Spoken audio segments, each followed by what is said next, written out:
J'ai donc passé une semaine à faire quelque chose qui avait quand même une vocation spirituelle, à trimballer sur mon dos du fou et des boîtes de thon. Moi, c'était la peur de prendre du gras au niveau du ventre, du style courir alors qu'il fait 30 degrés avec un sac que je remplissais de pierre alors que Mm. j'avais 8 ans, parce que je devais quand même manger assez pour avoir assez d'énergie pour faire du sport. Donc tu Mm. vois, c'était que des calculs comme ça, des micmacs pas possibles qui prennent du temps, du stress, de l'angoisse.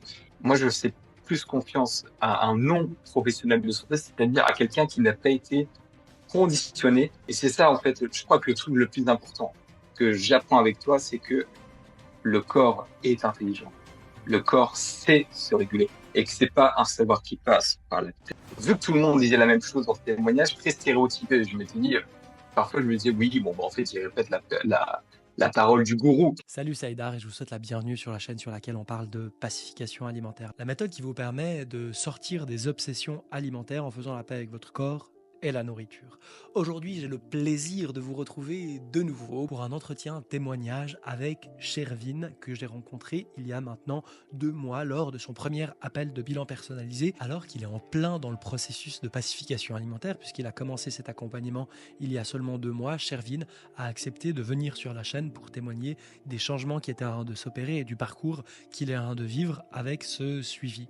Durant cet entretien, Shervin va nous parler de son expérience avec le sport, la restriction alimentaire et surtout, il va nous parler des clés qui ont été importantes et qui sont encore importantes pour lui dans le processus de pacification alimentaire. Si tu as des questions ou des remarques, tu peux les déposer dans l'espace commentaire. Si tu veux être sûr de ne louper aucun des prochains épisodes, je t'invite à t'abonner et activer clochette, la petite cloche. Sans plus de transition, place à l'entretien. Bonjour Shervin, ça y est, nous y sommes. Je te retrouve dans cette vidéo de témoignage.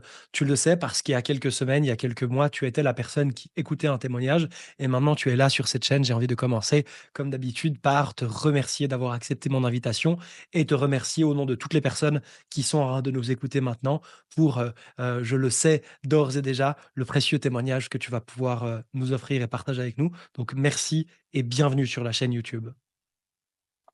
N'est-ce pas? Salut. Merci. Pas de souci, avec plaisir. Mmh. Shervin, avant qu'on rentre dans le vif du sujet pour parler, du processus dans lequel nous sommes ensemble et sur lequel on travaille, ce serait intéressant que tu puisses nous dire quelques mots sur, qui tu es pour que les gens puissent un peu se représenter la personne qu'elles vont, écouter aujourd'hui. Ok, je m'appelle Charby, c'est un prénom d'origine iranienne, donc je suis Mmh. franco-iranien. J'ai 24 ans Mmh. et dans la vie, je suis quelqu'un plutôt joyeux, plutôt heureux de vivre. Et il s'avère que je fais des études de médecine, Mmh. Très grosso bien. modo. Et j'ai passé des études de médecine parce que en fait, ça a pris beaucoup, beaucoup, beaucoup de place, notamment dans le développement de ça, donc je le précise. Absolument, absolument. Justement et tu ça fait combien d'années que tu fais médecine, Shervin? 4 ans, bientôt 5. D'accord. Donc tu es bien avancé dans le processus. J'ai même pas fait la moitié. Le processus est long. Ah ouais, putain. Bon, je suis très content qu'on se retrouve, ce matin. Tu as ton café, j'ai mon café. On va pouvoir, démarrer. Shervin, est-ce que tu serais d'accord de nous parler un petit peu de ton histoire avec la nourriture, avec, le poids? Par où est-ce que tu es passé? Ouais. Bah, grosso modo, ça a commencé quand j'avais 8 ans, cette histoire de... Mais c'était pas conscientisé, c'était plus des genres de... J'ai à l'époque des mécaniques de compensation, euh, avec une peur vraiment spécifique de grossir au niveau du ventre, tu Ouais. vois. Euh, donc ça passait vraiment par des trucs du style courir alors qu'il fait 30 degrés avec un sac que je remplissais de pierre alors que j'avais Mmh. 8 ans, tu vois. Mmh. Euh, Le fait de découvrir, par exemple, spontanément la course à pied, sans jamais avoir entendu parler de ça, parce que vu que mon propre père, il est médecin, et qu'il a quand même, malgré ce défaut, essayé de nous protéger de tout ça, parce qu'il avait conscience de tout ça, euh, mais c'est vrai que pour une raison que j'ignore, il y avait des mécanismes de compensation ouais, bah, que j'avais, et c'était latent, tu vois, c'était là tout le temps, tout le temps, tout le temps, tout le temps. À l'adolescence, il y a eu un petit pic, de contrôle, mais aussi de craquage. C'est les rares moments où j'ai fait ce qu'on appelle, tu sais, l'hyperphagie, où tu bouffes, tu bouffes, tu bouffes. J'ai jamais fait Ouais, la boulimie, j'ai jamais fait de trucs vomitifs ou quoi que ce soit, mais j'ai connu deux, trois crises comme ça de perte de contrôle total. ouais, Et bah, c'est tout, en fait. Après, c'est resté toujours latent, latent, latent. Il y a eu des petites phases de euh, tentation pour être vegan, pour être végétarien, mais c'était à l'époque, avec le cheminement de l'adolescence, quelque chose de plutôt éthique, où tu découvres que ah bah, les autres animaux, c'est aussi des nerfs, c'est aussi de la chair, c'est aussi de la souffrance. Sauf que moi, il s'avère que mon corps supporte pas ça. Mais c'était toujours, il y avait le côté éthique, il y avait aussi le côté, ah, je contrôle quand même plus facilement. Tu vois, j'ai quand même une excuse, par exemple, pour refuser de manger à l'extérieur, ou refuser certaines choses. C'est quand même vachement pratique pour contrôler et avoir quand t'es ado notamment, une raison valable, une raison d'adulte, tu sais. ouais, tout à fait. Donc ça valide un comportement, en fait, quelque part, qui, au fond, est quand même source de pas mal de souffrance. Et voilà, pareil, c'est resté à l'état, c'est toujours là, l'état latent, tu crois que c'est normal.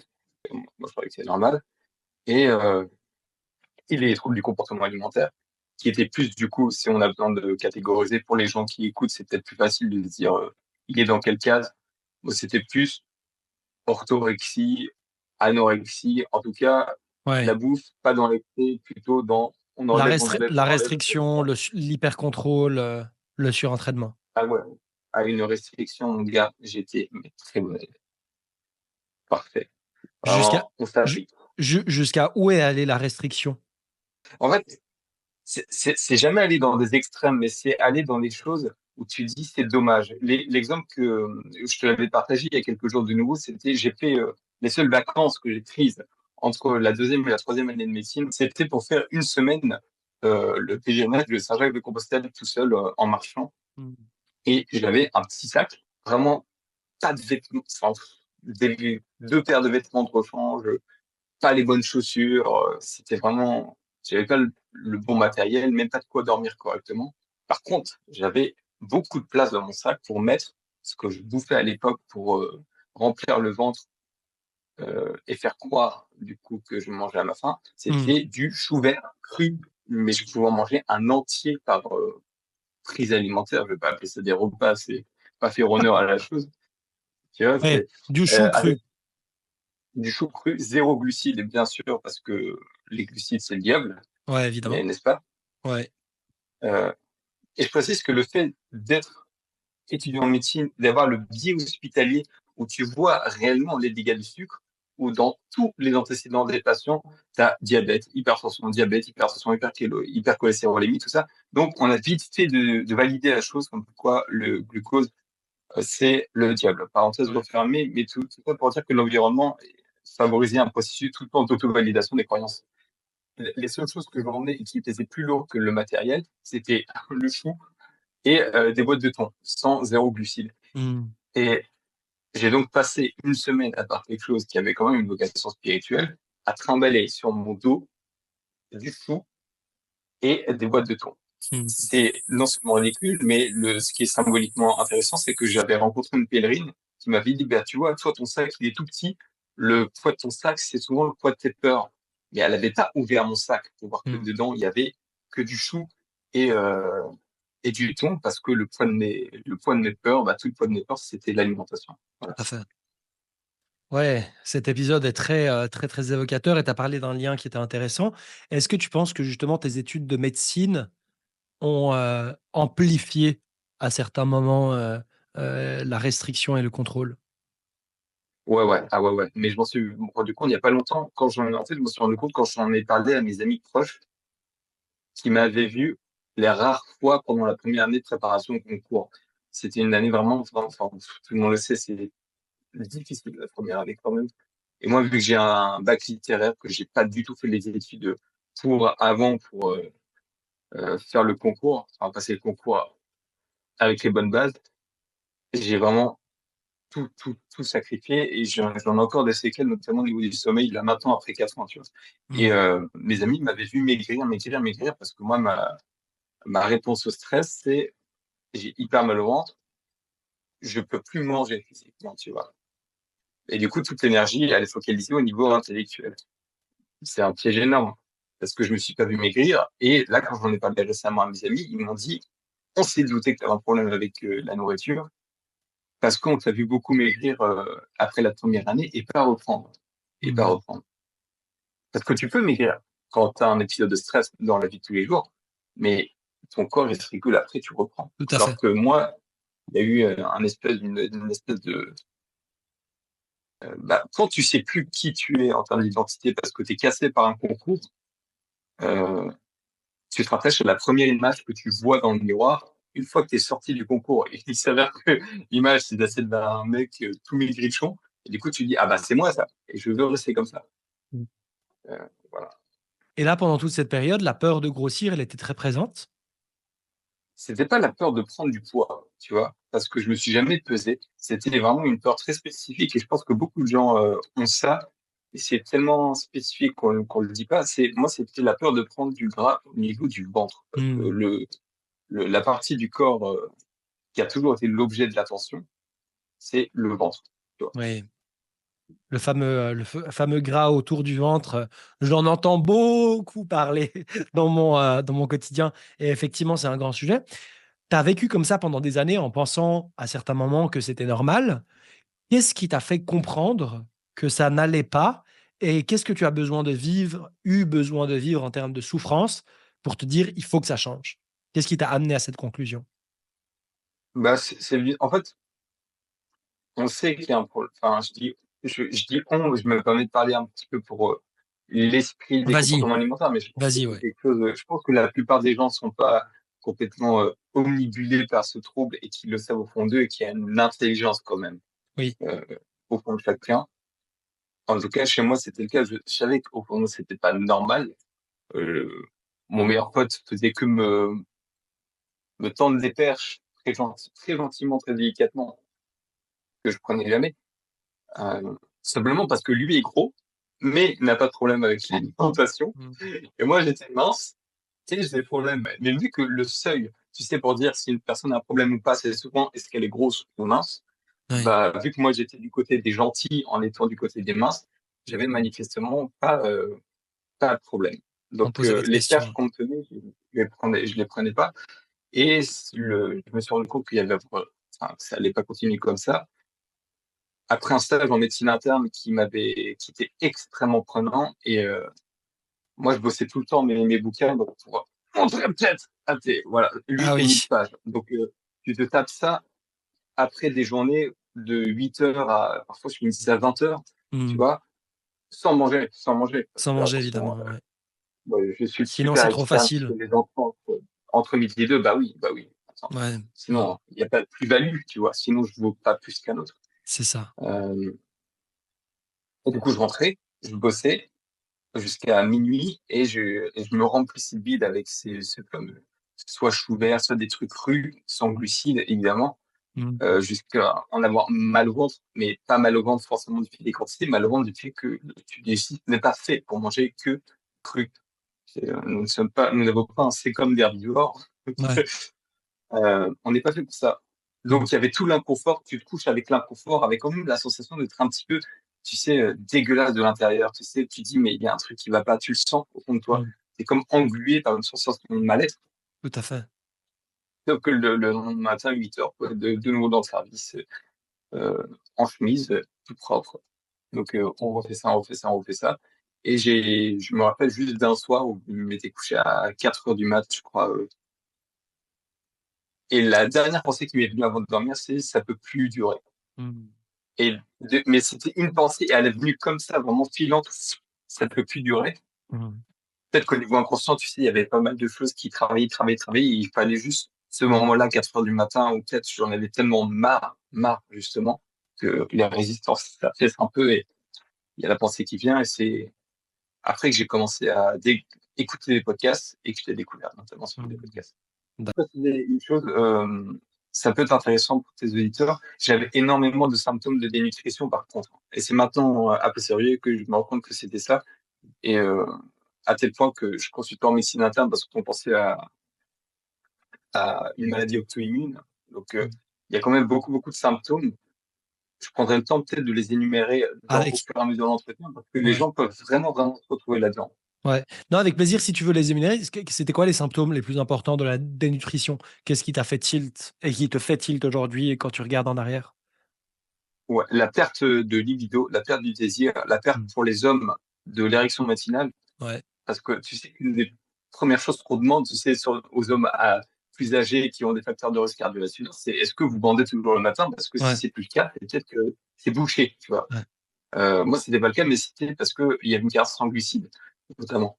ouais, Un petit peu l'équivalent de, tu sais, l'aménorrhée hypothalamique chez les femmes, bah, on tout le à fait. retrouve en fait chez les hommes au niveau de la libido. Il y avait des problèmes au niveau des ongles qui étaient avec, comment dire, la cuticule des ongles, tu sais, qui s'effrite, les ongles qui deviennent striés, un phénomène de Raynaud avec, pas la maladie de Raynaud, hein, le Mm. phénomène de Raynaud, avec les mains qui deviennent, tu sais, blanches, Ouais. qui peuvent devenir bleu-rouge, Mm, euh, une intolérance au froid, mm, euh, mm. la sensation d'être gelé après avoir mangé, ce qui n'est pas normal. Non. Après avoir mangé, on doit avoir chaud. On ne doit Mm. pas être glacé jusqu'aux os. Moi, j'étais glacé jusqu'aux os et je devais me couvrir, euh, même sous 30 degrés parce que je Un bouffais que des métier. fibres. Tu vois. Ouais. Le fait d'avoir les orteils bleus, mais bleus, littéralement bleus, des Mm, pseudo-engelures des extrémités mm, mm. et une paire de poils. Voilà. Et une perte de poids. Ouais, donc t'avais une batterie comme ça de symptômes, mais peut-être qu'il y a des gens qui sont à nous écouter maintenant qui vont pouvoir se reconnaître là-dedans et se dire, ah ouais, en fait, c'est pas normal, parce que peut-être que quand on vit pendant des années en état de dénutrition et de survie, on finit presque par s'habituer à prendre cet état physique pour la norme, quoi. Ouais, c'est pas normal d'avoir tout le temps mal au ventre. C'est pas normal d'avoir la diarrhée ou d'avoir des selles molles. Je le précise parce que Mm. on n'y pense pas, parce que c'est des choses de, tu parles pas de l'aspect de tes selles à tes potes ou forcément à ton médecin. Mais ce n'est Ouais. pas normal parce qu'on a une prise alimentaire troublée, d'avoir des selles tout le temps molles, Mm. et d'avoir tout le temps mal au ventre en ayant la sensation qu'il y a toujours quelque chose dans le bide. Ça non plus, c'est pas normal. Mmh. Voilà. OK. Merci beaucoup pour, ces ajouts et ces précisions. Gervine t'en as parlé, il y a aussi la spécificité que tu évoques ici, d'être un homme. Tu es le premier à venir, Ouais. ici, témoigner. J'ai un bon pourcentage des personnes que j'accompagne qui sont des hommes, mais il semble que ce soit moins évident de prendre, la parole et de libérer la parole des hommes sur les troubles du comportement alimentaire.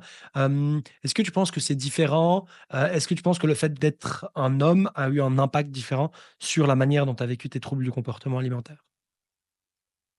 Oui, à la fois sur moi et à la fois sur l'extérieur. Parce que quand tu es un homme, on s'inquiète pas à l'extérieur parce qu'on n'y Mmh. pense pas. Sauf tes amis très, très, très, très proches qui te connaissent et qui connaissent aussi ta sensibilité et ta Ouais. façon de réagir au stress. Mais sinon, dans la vie de tous les jours, on n'y pense pas. Le mec qui mange pas pour assurer entre midi et deux, euh, c'est, je sais pas, c'est le mec sérieux, c'est je sais pas quoi, mais en tout cas, c'est le crack. Mais alors, moi, Ouais. je sais pas ce que ça veut dire, mais les gens de mon âge, ils utilisent ce mot. Je crois que c'est un truc, ça veut dire un truc sympa. Crack, ça veut dire, je crois, t'es doué ou un truc comme ça, non? Ouais. Je sais Oui, pas. oui, je vois ce que tu veux dire. Tu veux dire que chez les hommes, c'est presque comme si on valorisait la discipline, la maîtrise de soi, la performance et que du coup, en fait, bah, on peut cacher les troubles du comportement alimentaire derrière ces notions valorisantes. C'est ça. Et puis, moi, je n'étais pas maigre, tu vois. J'étais Mmh. mince. Ouais. J'étais pas le prototype de la, un, jeune fille, deux, adolescente, trois, cadavérique. Mmh. Enfin, on a l'impression que l'anorexie, c'est vraiment ce prototype. Alors que non, en fait, tu vois, Ça par peut exemple, prendre mon plein d'autres frère, il formes. est exactement plein d'autres formes, et c'est bâtard. Tu vois, mon frère, il est restaurateur, et Ouais. quand je lui en ai parlé, c'est le fait d'avoir rencontré qui me l'a permis. Il m'a dit, mais tu sais, au niveau de la restauration, les hommes sont beaucoup, beaucoup, beaucoup plus touchés par l'alimentation troublée que tu le crois. Mmh. Euh, et lui, il est dans le milieu, donc je pense que ça touche beaucoup de mecs, mais d'une forme différente, qui va Mmh. passer plus par la performativité, par le fait d'aller à fond dans une activité physique, le fait de se maîtriser, tu sais, parce qu'il y a cette idée du mal qui se Évidemment, maîtrise de son corps évidemment. intérieur, tu Bien vois. sûr, bien sûr. Euh, Donc ouais, évidemment, et ça touche, vu que c'est un trouble qu'on associe aux filles, ça vient quand même, je te le disais, toucher quelque chose de, par rapport à l'ordre social des choses. Qu'est-ce Tout que à ça fait. doit être un homme dans la société, en termes de rock, en termes de, euh, c'est celui qui est atteint par rien, tu vois. Mm. Alors que, tu vois, si t'es un mec et que t'as un problème de femme, t'es forcément une tapette, t'es forcément faible, t'es forcément, Évidemment. il y a, il y a évidemment, tu vois. Donc, on n'en parle pas. Ouais. En tout cas, moi, je n'en parle pas. Et au final, c'est complètement fou parce que quand t'en parles, en fait, tout le monde est très, très bienveillant. Ouais, et je te remercie d'ailleurs d'avoir le courage, encore plus, aujourd'hui de témoigner et d'ouvrir cette parole, d'hommes liés aux troubles du comportement alimentaire. Parce que je crois que tu as parlé de la restauration, mais dans le domaine, du fitness, de la musculation, des influenceurs, il y a vraiment quelque chose d'énorme et moi j'essaye de d'amener, cette parole-là. Malheureusement, elle n'est pas encore, majoritaire, elle est même extrêmement, extrêmement minoritaire. Enfin, avançons un petit peu dans le parcours. Tu dis que tu commences à écouter des podcasts et là tu découvres, la chaîne YouTube Pacification Alimentaire. Comment est-ce que ça se passe? Comment est-ce que tu le découvres? Et au premier regard, qu'est-ce que tu en penses? Est-ce que tu es tout de suite séduit ou est-ce que ça va prendre du temps? Non, j'avoue que c'est allé assez vite. En fait, je t'ai découvert sur le podcast La pleine conscience du pouvoir où tu témoignais. Euh, donc, c'est ça, il n'y a plus de biais de visu. Si tu veux, vu que je te voyais pas, je sais que écouter la personne. Et je me suis dit, mais putain, là, il y a une intrigue. En fait, je me retrouvais mot pour mot dans ce que tu disais, notamment parce que tu énumérais des phénomènes, des mécanismes de compensation que toi, tu avais à l'époque. Par exemple, tu parlais de la pastèque qui fait de Mmh, peser avant, après, ou un truc comme ça. c'est vrai. Euh, c'est le genre de comportement absurde que moi, j'avais aussi. Pas Ouais. avec la pastèque, mais c'était l'idée. Et je me suis dit, Mmh, ah, quelqu'un qui parle de ce qu'on fait dans la vraie vie mmh, quand on a un problème, ça, c'est intéressant parce mmh, que on entend ça nulle part. Quelles sont les choses absurdes, un petit peu honteuses qu'on fait dans la vraie vie quand on a ce genre de trouble. Et vu que tu en oui. parlais, ça m'a mis la puce à l'oreille. Je me suis dit, ah, là, il y a une intelligence. Et Mmh, au fur et à mesure du podcast, tu parlais un petit peu de, enfin, tu parlais de plus en plus de la façon dont tu voyais les troubles, comment tu avais cheminé, comment c'était venu, comment c'était parti, qu'est-ce que ouais. tu faisais. Et je me retrouvais vraiment mot pour mot dans ce que tu disais, dans Mmh, ton témoignage en tant qu'homme. En tant qu'homme, mmh. je le précise. Et là, tu le dis comme il y a une intelligence. Il y a une intelligence, il y a quelque chose à creuser là-dedans. Il y a plus qu'une intelligence, il y a du génie. Il y a du génie. Je je plaisante à moitié. J'ai vu la lumière, tu vois, C'est ça. au fond de ce podcast. Donc effectivement, tu entends mon témoignage, tu entends la voix et là, tu décides d'aller plus loin en allant regarder la chaîne YouTube, c'est ça? Ouais, Mmh. ouais, ouais. En écoutant les témoignages, Ouais, les témoignages. déjà. C'est quoi le parcours, qui va t'amener finalement à réserver l'appel de bilan personnalisé? Combien de temps ça a pris? Est-ce que ça a été difficile, compliqué? Est-ce que tu as eu des appréhensions? Ou est-ce que tu t'es dit: «Non, il faut absolument que j'y aille, il faut que je parle à ce gars-là»? Bah, en termes de temps, si tu veux une durée, franchement, je crois en moins d'une semaine, parce que moi, quand je découvre un truc, je le fais à fond. Donc, Ouais, entre le moment où je l'ai découvert dans le podcast, où j'ai écouté plein d'autres podcasts, où enfin, j'ai essayé de tout écouter, là où tu intervenais dans les podcasts, ouais, souvent c'était des trucs par rapport à justement à l'alimentation sereine, etc., etc., au développement dit personnel, mais bon, c'est autre chose, mais tu parlais quand même toujours d'alimentation. Je suis allé voir ta chaîne YouTube, et j'ai écouté les témoignages, et c'est le témoignage d'une, alors, excuse-moi pour ton prénom, je sais plus comment tu t'appelles, mais c'est une jeune fille qui avait le même parcours que moi, entre guillemets, au niveau de l'anorexie. ouais, Euh, bref, en tout cas, c'est son témoignage qui m'a fait tilter, ouais. et le témoignage d'Elie aussi, surtout, dont je t'ai parlé, Le témoignage où, d'Élise. en fait, écouter quelqu'un parler avec autant d'intelligence, de ça, je me suis dit, ah, c'est intéressant. Mmh. Parce que moi, on m'a avec l'intelligence. Tu vois, c'est vraiment la part. Ouais, C'est donc c'est vrai qu'au début, le fait de voir que ouais, Haïdar, c'est bien sympa ce qu'il dit, mais évidemment, il propose sa formation personnalisée entre guillemets comme tout le monde. Bah, ouais, on pense justement au début que c'est quelque chose comme tout le monde. ouais, Donc j'ai pas eu l'idée directement de me faire suivre, euh, mais c'est allé quand même assez vite parce qu'au bout d'une semaine, bah, je prenais des appels personnalisés vu que je ouais. voyais que Mais tu as eu euh, un peu de méfiance au début? Dans le sens, tu as eu de la méfiance en te ouais. disant: «Ah bon, bah, ce gaillard, il veut nous vendre son tapis et puis j'ai pas envie d'acheter de tapis, quoi». c'est pas que j'ai pas envie d'acheter le tapis, mais c'est évidemment, il va me vendre son tapis. Évidemment, il va me vendre sa méthode parce que c'est ce que tout le monde fait, entre guillemets. Du D'accord. coup, j'essaie d'être méfiant par rapport à ça. Donc, la seule méfiance que j'avais, c'était par rapport à ça, tu vois, parce que je m'étais dit, oh, j'espère que je vais pas encore me faire avoir. Et donc tu réserves cet appel de bilan personnalisé. Est-ce que tu te souviens de cette première conversation? Comment est-ce que ça a été pour toi? Comment est-ce que tu l'as vécu? En fait, ça fait trop bizarre de voir que, de passer, euh, d'un virtuel purement virtuel à un virtuel un petit peu plus réel, tu vois. Ouais. De voir que, ah bah, le mec que je vois dans les vidéos, mais en fait, il existe vraiment pour de vrai, quoi. Mmh. Et il est en train de me parler à moi. Donc, mais ça a direct accroché. Mmh. Mais ça, je l'avais, en fait, j'en doutais pas, je l'avais senti avant, je savais que je me retrouvais dans Intuitivement. ce que tu dis, dans ton intelligence. Ah ouais, mais de tout mon être, là, c'était vraiment j'étais la Cendrillon, c'était la chaussure à mon pied, Aïda, tu Mmh. vois. Vraiment, je sentais que c'était mon thérapeute, euh, Mmh. sur ce point-là, que c'était toi mon thérapeute. Ouais. Et je Ouais. pense qu'on ne choisit pas vraiment, tu vois, c'est évident. Mmh. C'est, Mmh. C'est évident, c'est ouais, évident. Moi, je me souviens bien effectivement de ce premier appel, Shervin, quand tu es venu et ça a été, je crois qu'on a pris pas mal de temps, pour ce premier appel et on a vu que les grands esprits, se rencontraient.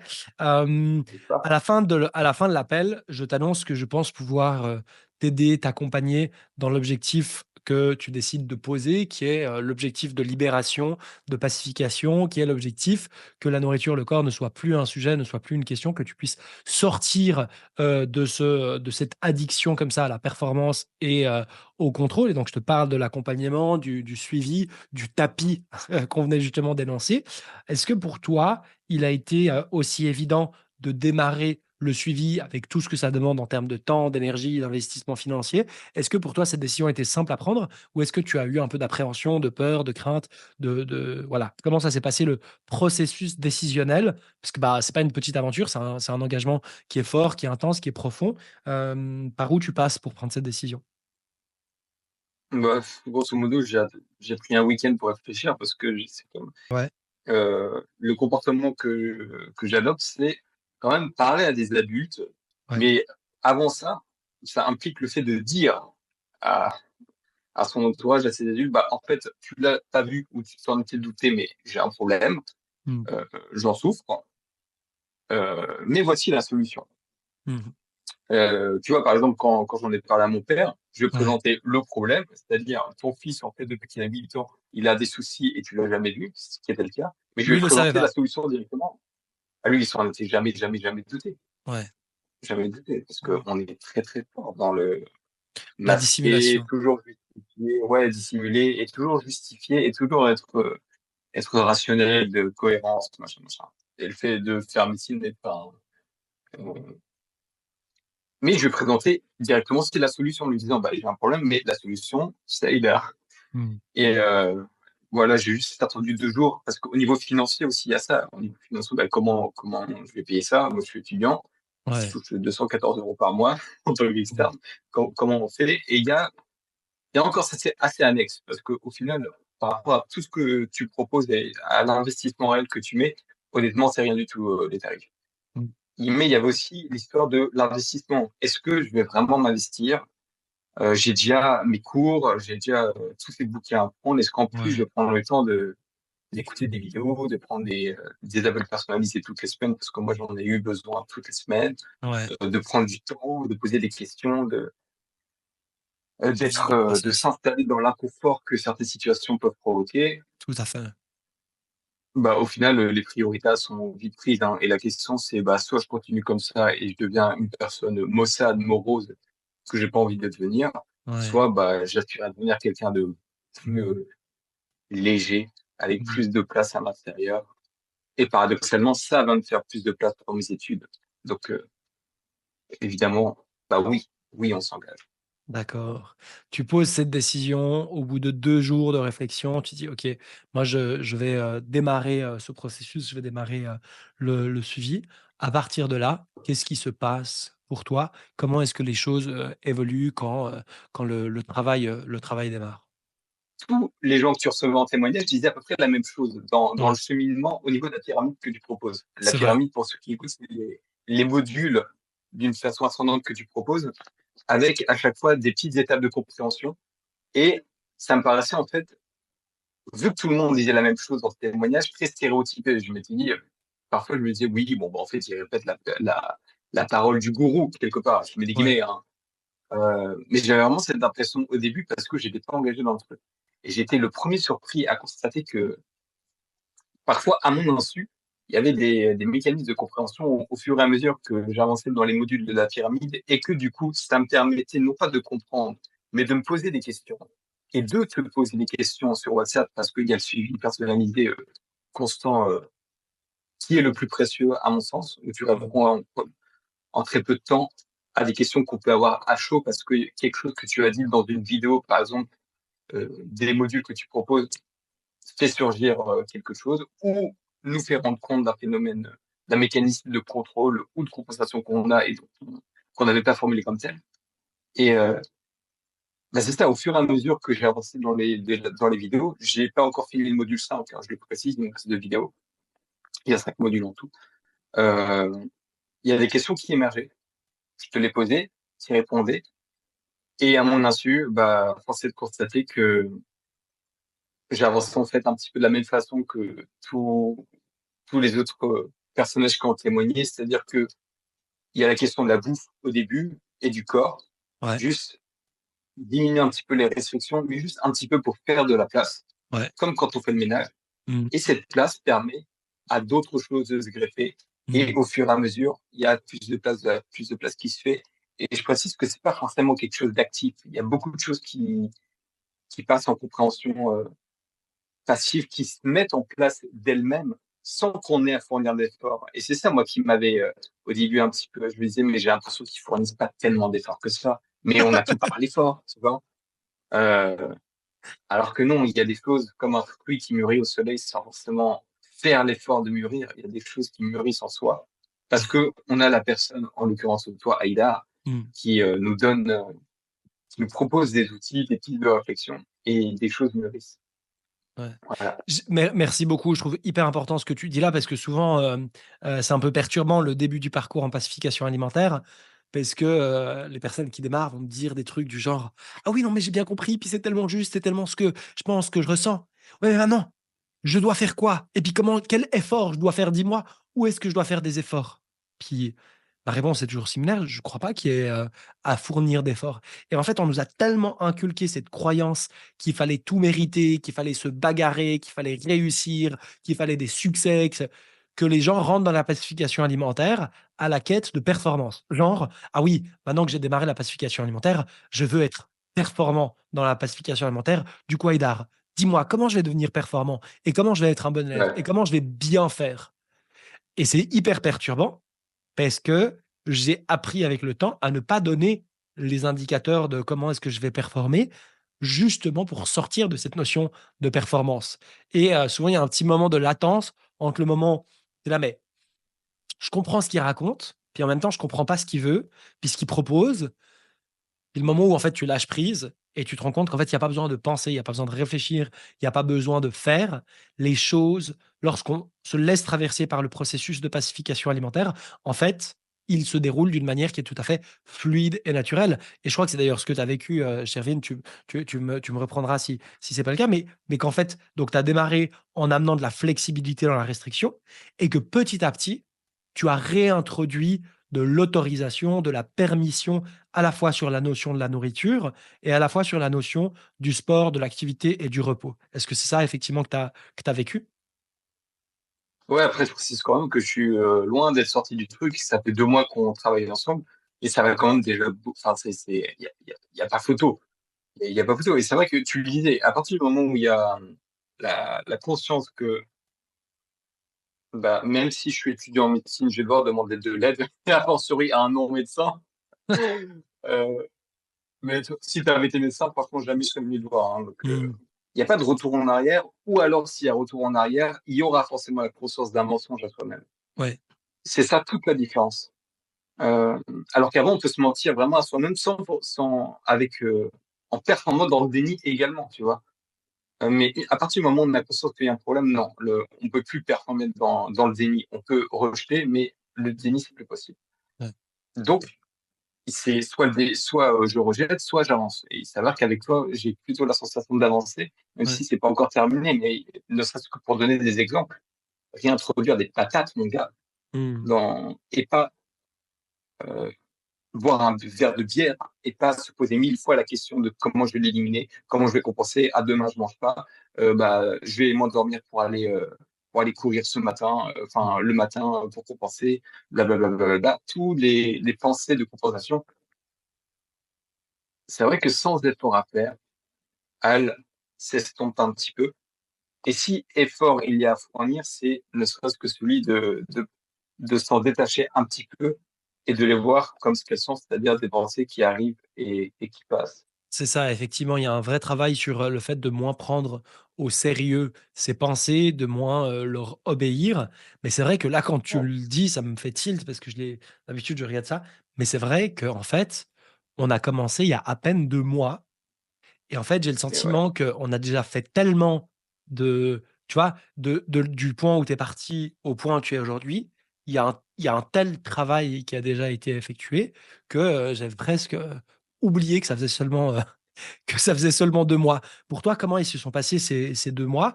Et est-ce que tu partages, le sentiment que je viens de d'énoncer? Est-ce que tu as l'impression que ça fait, juste 2 mois au vu de ce qui s'est passé en termes de changement comme tu le dis, puisque tu as réintroduit, en fait plein de catégories, d'aliments qui étaient plus autorisés, qui étaient plus permis? ouais.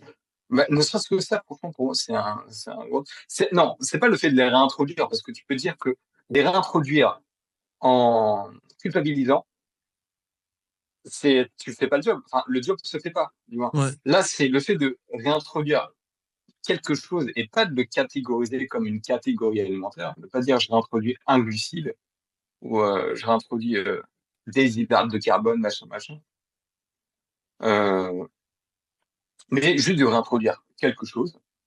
Ce quelque chose, il s'avère que les glucides, en l'occurrence chez moi, me font beaucoup de bien, Oui. tu vois. Mmh. Euh, et être attentif à qu'est-ce que je me raconte, du coup, quand je le réintroduis. Ouais. Euh, Il y a l'aspect effectivement physiologique, tu le décris bien, et l'aspect, psychologique et émotionnel. Juste pour s'arrêter sur l'aspect physiologique, est-ce que d'ores et déjà tu ressens les bienfaits du fait de redonner, de l'énergie à ton corps et donc de passer par une relance métabolique? Est-ce que ça tu l'observes, tu le vis? ah oui, oui, oui, oui, oui. Oui, oui, j'avoue que j'ai pris un petit peu de, j'ai j'ai grossi entre guillemets, Ouais. mais je pense que tout le monde le voit. On ne devient pas obèse, tu vois. Moi, je suis mince ou il n'y a pas de Ouais, c'est souci. pas l'expérience que tu avais fait. Euh, c'était pas, moi, c'était vraiment de la restriction cognitive sur des catégories d'alimentaires. C'était des croyances. Je parle au passé, mais c'est toujours le cas. Mais beaucoup moins, notamment sur les glucides, par exemple. Ouais. Des, vraiment des croyances figées sur des catégories alimentaires parce qu'en fait, c'est des pensées très rassurantes, quelque part, même si elles amènent à la souffrance. C'est des habitudes de pensée que tu prends et qui te conforment, qui te créent un petit concours d'insatisfaction, mais ça reste un cocon, tu vois. Euh, donc, je m'étais pas trop posé la question de la prise de poids, mais moi, c'est plutôt l'arrêt du sport qui me faisait culpabiliser, mais j'étais dans un tel état de fatigue que de toute façon, je pouvais plus en faire du sport. Donc, la question était vite faite. Et comme je te disais, franchement, ça m'a saoulé. Ça m'a saoulé d'être comme ça m'a saoulé de toutes ces pensées qui prennent de la place. Au bout d'un moment, ça, c'est bon, ça saoule, hein, tu vois. Ouais. Euh, Tu avais atteint un état d'épuisement physique qui était lié à la fois à la dénutrition et aussi, à l'hyper, entraînement, c'est ça? Ouais, non, pas entraînement, mais vigilance tout le temps. Ouais. Il y a une lassitude qui sort pas, donc tu dis, mais putain, j'ai pas envie de devenir un petit vieux tout rigide, là. Mmh En mh. tout cas, moi, c'est pas comme ça que j'ai envie de devenir, parce que je vois l'appétence que j'ai pour les gens qui fonctionnent différemment, qui sont, entre guillemets, des bons vivants, qui sont en Dans plus, la dans une vie. énergie que j'ai spontanément, quoi, d'être joyeux, Mmh. vraiment, tu vois, je te disais l'idée du chien, le chien que tu lâches dans la nature, qui va renifler partout, qui dit bonjour aux passants qu'il connaît pas, tout ça. Moi, je suis comme ça. Et Mmh. j'ai envie. de cultiver ça, tu vois. Ouais, Et ouais. je me retrouve pas du tout dans l'hypervigilance, l'hyper-restriction. Mmh. Ouais, Tout à fait, effectivement tu vois. effectivement, en fait, tu avais envie de revenir, de laisser la vie, revenir et entrer. Quels sont les principales, changements que tu observes depuis qu'on a démarré, ce travail, ensemble? C'est quoi les principaux axes voilà, d'évolution que tu as vus au quotidien? Bon, OK, je vais faire l'évolution physiologique avant et passer rapidement parce qu'au final, c'est ce qu'il y a de moins intéressant, Très bien, et l'évolution émotionnelle après. génial. L'évolution en termes physiques, disparition franchement de tous les symptômes que j'ai pu énumérer. C'est pour ça que c'était important de les énumérer avant. Donc Ouais, j'ai plus de problème de doigts, d'ongles, j'ai plus de problème de, je me levais par exemple 5, 6, 7 fois la nuit pour pisser, vraiment des grosses quantités. Tu vois? Il y avait plein de choses qui allaient pas comme ça. J'ai arrêté d'avoir mal au ventre tout le temps. Heu, le transit s'est normalisé. J'ai plus les orteils bleus, j'ai plus froid quand je mange. Maintenant, j'ai hyper chaud quand je mange. J'ai mmh, plus forcément les énormes coups de barre qui m'obligeaient à dormir pendant 2 heures après manger parce que quand tu mets que tes fibres insolubles, n'est-ce pas, dans ton tube digestif, ça demande un certain boulot. Heu, je suis plus joyeux, heu, tu la plus libido d'énergie. revient, Mmh. j'ai plus d'énergie, c'est ça. Je dis la libido, mais pas au sens, la libido presque au sens freudien, tu sais, la libido en termes D'énergie d'impulsion. vitale. Ouais. Ouais, d'énergie vitale, d'impulsion qui te dirige soit vers un objet humain, soit vers un objet intellectuel, soit vers qu'importe. Euh, je me suis remis à écouter de la philo parce que moi je viens des études de lettres, par exemple. J'avais arrêté tout ça. Je me suis remis à. Je prends cet exemple, c'est un petit peu perso entre guillemets, mais il est parlant. Tu vois, le fait de- quand je dormais, moi j'ai besoin de dormir à poil, tu vois. Ouais. Par exemple, et j'avais complètement arrêté parce que je me couvrais de nouveau, parce que il y avait une insatisfaction au niveau du corps, un gène, et le fait de se couvrir de nouveau, c'est une façon de le cacher, ce corps, tu Mmh. vois, et de pas le Ouais, sentir, ou de le sentir avec un intermédiaire qui est le vêtement. tout à fait. Euh, Bah, je me suis remis à dormir comme j'ai tout le temps dormi, tu vois, en étant Mmh. à l'aise avec ce corps avec lequel je me couvre et je me lève de toute façon. Ouais. Donc ça, c'est au niveau physique et c'est quand même pas négligeable. Réintroduire des glucides en l'occurrence, c'est pas Ouais. négligeable. Au niveau émotionnel, la partie qui nous intéresse le plus, Oui. bah, le fait que ça prenne moins de place. Alors ça en prend encore, mais, mais parce que ça fait que 2 mois qu'on bosse ensemble, tu vois. Mmh. Euh, et je sais que tu es là.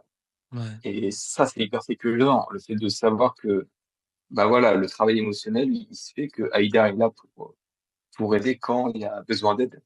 Ouais. Euh, le fait d'être plus joyeux, je le disais.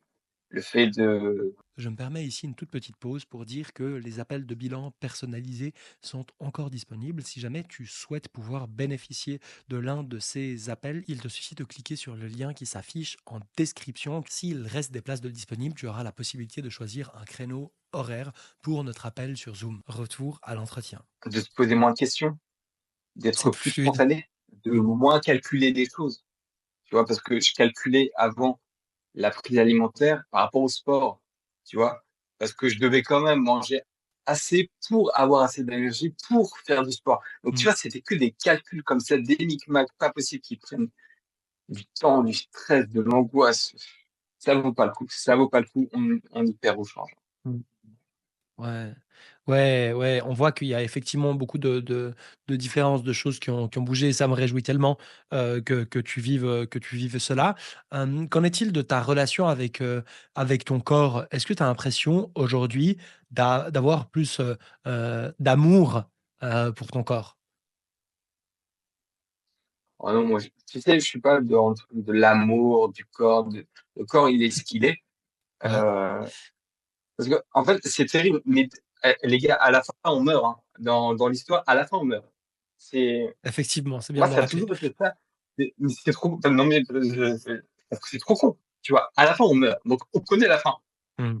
Donc, franchement, s'emmerder autant avec des choses qui sont en plus irrationnelles parce que, euh, euh, c'est même pas pour plaire à l'autre, tu vois. Ouais. Parce que un corps maigre, c'est pas un corps. c'est pas un corps qui inspire le désir. Donc même là-dessus, c'est pas cohérent. Donc le problème vient d'autre part. C'est pas cultiver quelque chose de physique, c'est le problème vient d'autre part. Le problème vient de la restriction, de l'hypercontrôle. Euh, le corps, j'avoue que je le préfère maintenant. Après, maintenant, Tu j'ai un préfères petit ton peu corps plus maintenant? remplumé. Je le préfère maintenant, Hmm. mais pour des trucs vraiment stupides, par exemple, ma peau, elle s'était hyper affinée et on voyait mes veines. Hmm. C'est assez maladif, tu vois. Là, je vois que la peau, elle a repris d'épaisseur, il y a une couche d'hypoderme avec du gras qui est revenue. Ouais, Je trouve ça déjà esthétiquement plus joli ouais. et tu as envie de toucher. Alors Hmm. que quand c'est cadavérique, tu n'as pas envie de toucher, tu vois. Et des Ouais, trucs comme ça, mais tout con, le fait euh, je sais pas, de se sentir plus fort, plus gaillard, entre guillemets, mais il y a vraiment cette image de, ouais, je me sens plus gaillard, tu vois, je me sens ouais, euh, plus capable de faire face à l'imprévu. Par exemple, si un midi, bah, j'ai pas le temps, je peux pas manger, c'est pas grave, je sais que j'ai les ressources en moi, et qu'après mon corps naturellement va compenser. Et c'est ça, en fait, je crois que le truc le plus important que j'apprends avec toi, c'est que le corps est intelligent. Le corps sait se réguler et que c'est pas un savoir qui passe par la tête, c'est un savoir hmm. qui passe vraiment par quelque chose que, en tout cas, la tête ne peut pas décrire. Mais je me rends compte de facto que c'est ça. Par exemple, ne serait-ce que la régulation alimentaire, si tu as trop mangé à un repas, tu manges naturellement moins à l'autre. Hmm. Si tu laisses faire les choses. Ouais. Si tu as moins mangé, tu manges naturellement plus et tu n'es pas plus inconfortable surtout. Et tu n'es pas plus inconfortable. Donc, laisser le corps faire et installer cette relation fluide entre cet intellect malade et le corps qui veut que fonctionner à son rythme, bah, ça fait que quand t'es pas fait pour être maigre, tu reprends du poids parce que c'est comme ça que ton corps doit être et c'est comme ça que ton corps est désirable pour les autres parce qu'un corps désirable, c'est aussi un corps dans lequel on se sent bien, dans lequel on est à l'aise. Je pense que tout le monde a pu faire l'expérience de ça. T'as pas envie d'aller vers quelqu'un qui est crispé, tu vois, qui est en relation conflictuelle avec son corps, même si je pense que tu bien placé pour le savoir. Ouais. C'est ça que tu disais dans ton podcast, enfin dans le fameux podcast, quand tu fait justement le cliché Instagram, bon, au final, Ouais, c'était pas là que les gens viennent pas j'attirais. vers toi. Ouais, ouais, tout à fait. Tout à fait. Alors que quand tu es à l'aise, bah, tu as envie d'aller vers quelqu'un qui est à l'aise. Parce que c'est hyper sécurisant, ça. Ouais, ouais, t'es beaucoup C'est plus comme ça que ça marche. Mais à c'est un l'aise. mode de vue de la pyramide. Mmh. Et je pense que Ça je pense l'est. que tout à fait, c'est là où on parle de séduction dans le 3e étage, on va Ouais. parler, mais je pense que tu seras d'accord avec moi pour dire que c'est ce que tu viens de dire, c'est une chose de le comprendre intellectuellement, l'intelligence du corps, et c'en est une autre de le vivre, n'est-ce pas? Ah ouais, ouais. Ouais, parce que bah, on est surpris. Euh, parce que vu que l'intelligence du corps, c'est pas celle du cerveau, enfin, en tout cas celle de l'intellect plutôt, Ouais. parfois on est surpris Mmh. de constater que les choses, en fait, elles peuvent être fluides, mec. Elles peuvent être tranquilles. Et en Elle fait, veut ça peut ne pas être un, un problème, tu vois. tout à fait, Ça peut ne pas que être cette un problème. sérénité, elle est, accessible, elle est disponible, elle est possible. Ah, j'ai ma lumière qui m'a lâché. Ce n'est pas très grave, ça fonctionne aussi, ça fonctionne aussi comme ça. Tu continues de bien me voir? Ah, attends, mais tu es lumineux, Aïda, donc t'as pas besoin de lumière, toi. Merci Chirurgie, merci beaucoup. Tu viens justement de d'énoncer, de parler rapidement de la pyramide. Comment est-ce que ça a été Ouais. pour toi d'avoir ce support? Est-ce que quand tu as démarré, c'est ce à quoi tu t'attendais, ce que tu t'imaginais? Est-ce que ça t'a surpris? Est-ce que ça t'a étonné? Comment est-ce que tu as vécu l'outil en lui-même? Ah, moi, j'étais très content parce que ouais, je suis un garçon organisé Ouais, et voir qu'il y avait un site dédié avec une application, avec des modules bien rangés, des titres, la possibilité de télécharger le PDF et l'audio, et que tout était propre. ouais. Alors moi déjà ça, c'est D'accord. voilà, c'est carré, c'est propre, c'est professionnel. Déjà rien que la forme, elle est plaisante Mmh. euh, et elle est intéressante pour l'avancement parce que il y a une forme et vu qu'il y a une forme, bah, on sait avancer petit à petit graduellement et pas se perdre et pas faire Par exemple, le passer enfin, du premier épisode du module 1 au neuvième en n'ayant pas fait les autres, tu vois. Ouais, C'est, tout à fait. Il y a cette structure. ouais, voilà, la structure, même la structure suffit qu'on t'explique comment ça marche. Donc ça, moi, c'était parfait, parfait, parfait. Donc, tu as parlé effectivement de la forme, de la structure et sur le fond des idées, comment est-ce que ça a été pour toi? Est-ce que ça a été, toujours plaisant, agréable, parfois confrontant, remise en question? Est-ce que, voilà, tu as eu des surprises en avançant dans cette pyramide? En fait, jamais directement quand je t'écoutais, c'était après. Parce qu'encore une fois, ça maturait à mon insu. Donc parfois, ça pouvait lever une question, 1 ou 2 jours après avoir écouté par exemple un épisode, parce que moi je suis très scolaire. J'écoute l'épisode bien sagement, j'y reviens, j'écoute plusieurs fois, ou voilà. Mais je me laisse infuser par la chose. Et j'ai compris, en tout cas, que pour moi, c'était comme ça que ça marchait. Mmh. Se laisser infuser par la chose et essayer d'être un minimum ouvert quand même. Ouais, C'est pour se laisser infuser par la chose. ouais. Et une question émergée, je te l'ai posée sur WhatsApp. Et c'est comme ça, en fait, que j'évoluais petit à petit dans le module. Donc, en fait, ce qui était intéressant, c'est que parfois, je pouvais avancer très, très, très lentement. Ça soulevait une question, je te la posais. Et en fait, je me rendais compte que les réponses, c'était les modules d'après. Tu Mmh vois. mh. Donc, ça allait très, très vite. Et j'avais toutes les réponses à mes questions en faisant les modules d'après, jusqu'à se retrouver un nouveau nœud, au sens vraiment intellectuel du terme. Pareil, ça mature, ça mature, ça mature. Une question émerge, je la pose. La réponse, c'est dans les modules d'après. Donc, c'est comme ça que j'avançais. OK, OK. Mais au niveau des idées, si c'était ça ta question, que j'ai trouvé révolutionnaire, c'était la façon dont les choses sont construites avec une telle intelligence pour aller au rythme de la personne. Mmh. C'était comme si tu avais compris vraiment la mécanique du phénomène de restriction et que pas par pas, pas par pas, pas par pas, tu avais monté la pyramide avec toutes ces idées Mmh. euh, qui se déploient au fur et à mesure qu'on avance en fait. Ouais, ouais, et là, toi, tu arrives, au 5e étage, pratiquement, au bout, dans le dernier étage, celui de l'accomplissement personnel. Avec un petit peu de recul, est-ce que le fait de faire ce travail a eu un impact sur d'autres domaines de ta vie? Les études, les relations, l'humeur, qu'est-ce que tu vois d'autre comme, changement, évolution? Oh, bah oui, les études. Je me suis rendu compte que j'allais pas pouvoir continuer comme ça, mec, et Mmh. que, euh, enfin, en fait, il y a des choses qui, moi, me paraissent normales. Toi, tu as raison, tu me disais, moi, je te dis que ça me paraît que j'avais l'impression, quand je prenais 1 heure de temps pour moi, pour aller courir de nouveau, parce que j'ai de nouveau plaisir à y aller sans stress, Ouais, après avoir fait une longue c'était un pause. truc de fou, tu vois? Ouais. Ouais, enfin, juste 1 heure, c'était un truc de fou, tu vois? Alors toi, tu me disais, mais 1 heure, c'est pas beaucoup, hein? Juste le fait de pas culpabiliser parce que je prends le temps de manger et de pas travailler, pour moi, c'est énormissime.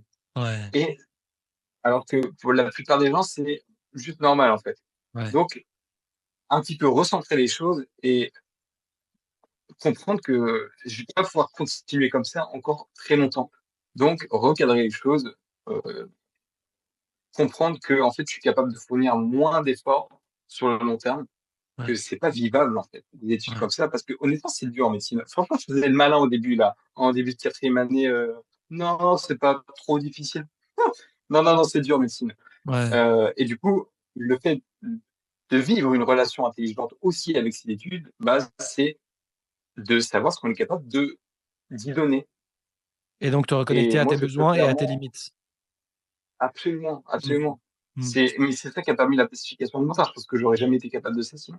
Ouais, ouais, et tu vois, Chérine, c'est intéressant parce que les études que tu fais sont des études dans le des études de médecine pour devenir, docteur. Tu l'as dit tout à l'heure, moi, Aidar, qui en l'occurrence, suis la personne, qui t'accompagne dans ce processus, n'est pas, un professionnel, de la santé. Est-ce que pour toi, le fait de démarrer, l'accompagnement avec quelqu'un qui n'est pas un professionnel de la santé, hem, est-ce que tu t'es pas posé des questions? Tu t'es pas, dit, tu vois? Parce qu'on pourrait décréter, se dire: «Mais en fait, ce gars, il est qui? Et puis pourquoi? Et puis est-ce que ça a été un obstacle ou comment est-ce que tu as réfléchi? Comment tu réfléchis à ça, aujourd'hui?»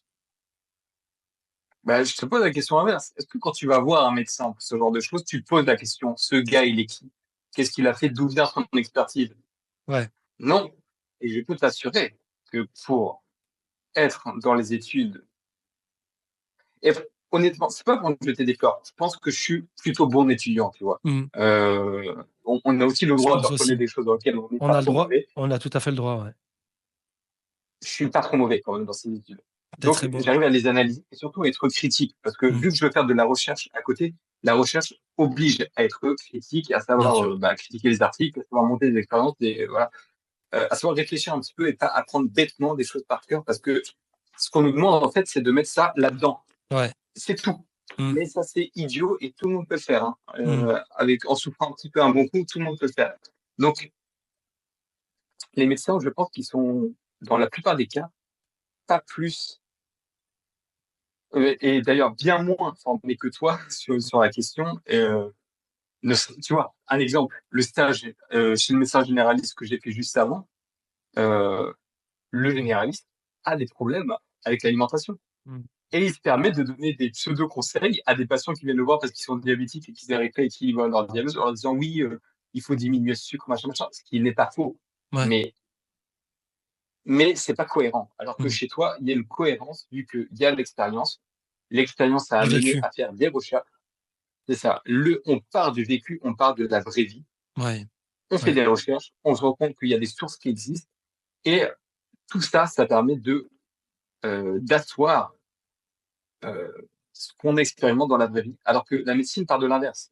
C'est on met plein de choses dans la tête Mmh. et on essaye de valider ce qui se passe dans la vraie vie par rapport à ce qu'on a appris. Mais du coup, le biais, il est énorme. Mmh. Donc c'est pour ça que moi, je considère que pour ce genre de choses qui touchent vraiment à l'intime et qui touchent à d'autres sphères forcément que la médecine purement somatique, moi, je fais plus confiance à un non-professionnel de santé, c'est-à-dire à quelqu'un qui n'a pas été conditionné par le conditionnement que, au Rigide de dont certaines je suis théories, ouais. victime. Ouais. C'est ça, dont je Mmh. suis victime, parce que Ouais. les études forment et les études déforment. Effectivement. C'est Oui, effectivement, je te rejoins, là-dessus et je te remercie pour ça et d'ailleurs, il me semble qu'on en avait parlé, mais tu vois moi le corps de métier que j'accompagne le plus dans les personnes que j'accompagne, le corps de métier le plus représenté, c'est les docteurs, c'est les médecins. Je dirais peut-être que j'ai 30 des personnes que j'accompagne qui sont eux-mêmes des professionnels de la santé, ou de l'accompagnement et donc ça montre bien que le fait d'avoir effectivement ce bagage, de formation intellectuelle qui est très important et on le sait qui est très important pour tout un tas de choses, peut parfois, ne pas être ce qu'il y a de plus, d'optimal, là-dedans et donc effectivement, ouais, je c'était important pour moi de te poser cette question. Est-ce que le jeu en vaut la chandelle? Est-ce que l'investissement de temps, d'énergie, d'argent, puisque tu l'as dit, tu es très occupé, tu as une vie qui est très pleine, tu avais pas beaucoup de moyens financiers, tu étais déjà épuisé, tout ça et tu as quand même choisi de faire cet, investissement. Est-ce que ça vaut la peine? oui, Mmh. 1000 fois, les gars, 1000 fois, 1000 fois. Et ça en vaut plus que la peine. Je le dis encore une fois, le, au niveau financier, juste Ouais. ça. Parce que la plupart des gens fonctionnent là-dessus, c'est compréhensible. Honnêtement, très très honnêtement, et je parle de mon statut d'étudiant qui touche 214 euros par mois, ok, Mmh. en tant qu'externe. Ouais. Euh, que tu demandes, ce n'est rien par rapport à ce que tu fournis en Mmh. termes, toi, d'investissement, en termes déjà du contenu de la pyramide, qui est quand Ouais. même c'est quelque part une revue de la littérature, si tu veux. Bon, elle est orientée par rapport à ce que toi tu proposes, mais c'est quand même, tu as fait le job d'aller Ouais. chercher partout, d'aller chercher plein de sources que d'ailleurs tu cites toujours et que tu proposes toujours, C'est et vrai. de les monter en une pyramide Ouais. adaptée. Donc il y a aussi le côté comment on va penser la pédagogie, et encore une fois, moi, c'est ce que je m'étais dit, c'était l'argument qui m'avait fait, enfin, accepter d'être suivi par toi. L'expérience d'une personne n'a pas de prix. L'expérience d'une personne n'a pas de prix. Mmh. Euh, c'est- juste ça suffit. Et encore une fois, c'est des prix très, très, très raisonnés par rapport à ce que déjà d'autres proposent en moins bien et Ouais. par rapport surtout à la qualité de ce que toi tu proposes. Mmh. Juste ça.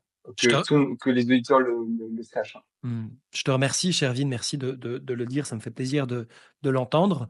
Il y a, tu vois, il y a des gens qui sont en train de nous écouter en ce moment, peut-être qui sont encore dans la crainte, dans la peur, dans l'hésitation. Est-ce que tu aurais envie de leur dire quelque chose? Est-ce que tu aurais envie de faire passer un message aujourd'hui? Qu'est-ce que tu leur dirais? Qu'est-ce que tu dirais au toi d'il y a quelques mois en arrière? Bah, déjà bravo.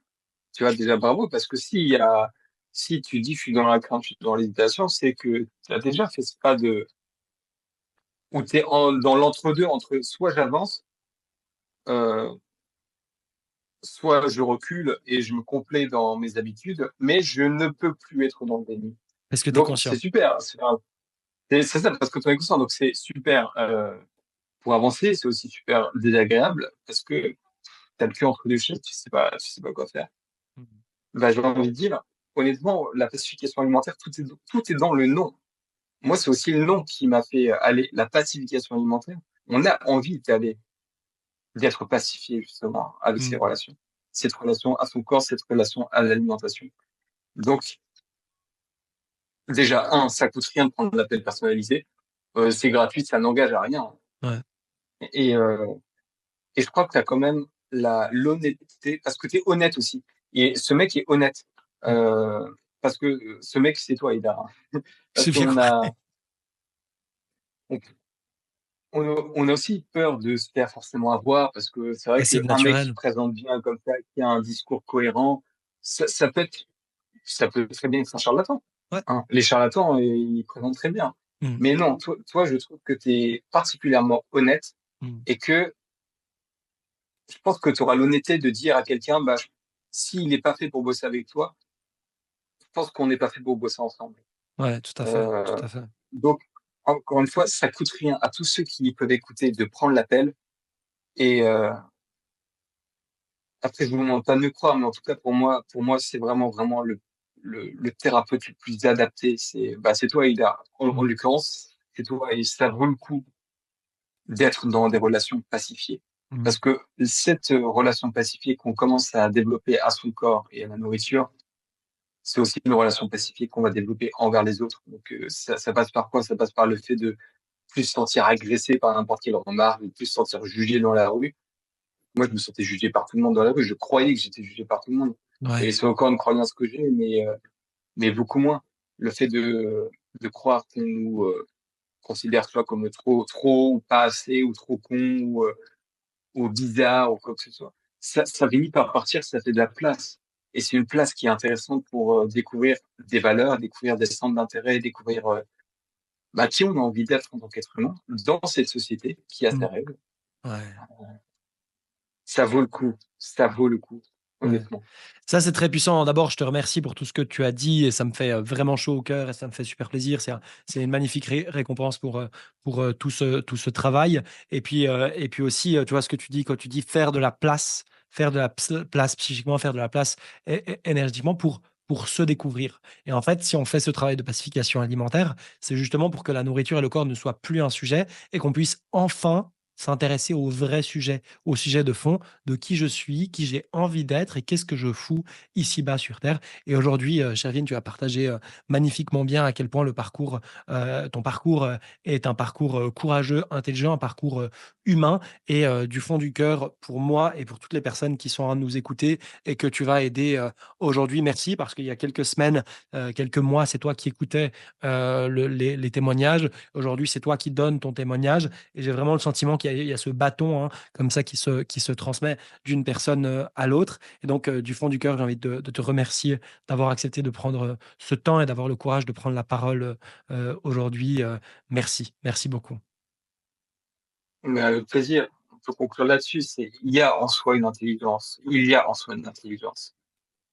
C'est, euh, et l'intelligence, ça peut être de prendre l'appel avec Aïdar pour voir est-ce qu'on a envie de bosser Mm. là-dessus de cette manière. En tout cas, pour moi, ça a été, c'est plus que pertinent. C'est ce qu'il y a de plus adapté.